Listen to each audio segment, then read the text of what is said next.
there's a constant push and pull between the plan and the surprise. And the path of the painting is often not what I thought I would be making, at the onset. The paintings are usually started with a loose plan.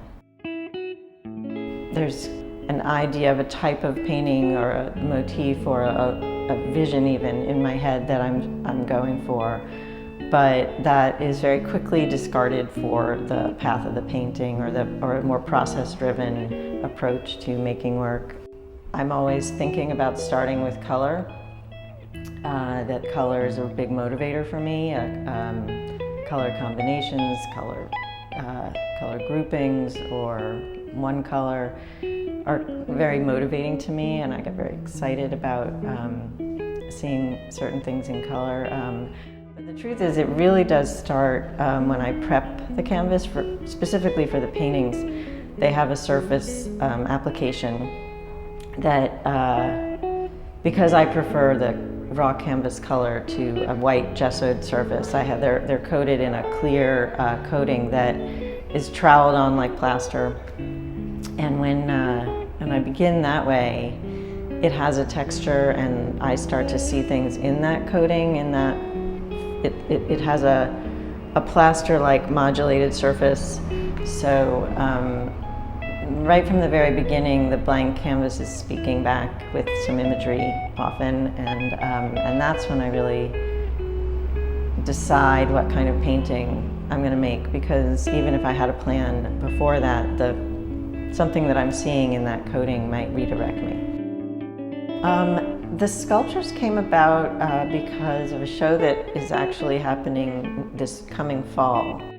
So it's a show in Texas that has a pretty cavernous space, and there seemed to be a need for something to be happening in the middle of the room. Opening up that window into thinking about what will be in the middle of the room, I just at one point thought about, what if I made sculptures? And it seemed like an audacious thing to say, since I'd never made one. But I think what made it make sense is that the work that I'm doing is very structural anyway. It is very sculptural in that it responds to gravity. That there's sort of a bottom and a top to these shape formations that I'm making. They need to be balanced. They need to not teeter. And so I realized that I was already taking in a lot of sculptural language in the work. The term second nature came to me as a result of this type of body of work, which I began maybe five or 6 years ago. I was working in a really different way a decade ago, or however many years back. I was working in a more reductive way, a more conceptual way, aiming to make very quiet work, because I like that kind of work in other artists. I like minimal work. I like work that can be poetic in its reduced language. And I was in that arena, and I found it very confining. I felt like studio life was really, really agonizing, and being that reductive felt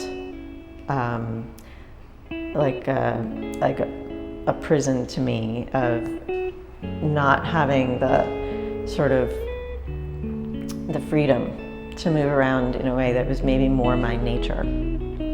And when I started making this work, this colorful work, this shape-driven work, this more formally, compositionally driven work, I felt like I was being truer to myself as a person, as an artist, and that there was just more of a personal vocabulary that felt like my nature. I think that I thought that struggling and being agonized in the studio was going to be my life. That I just didn't even have experience with a work that flowed out of me. But this work, this way of working, feels like very, it's not like it's easy, but it comes naturally.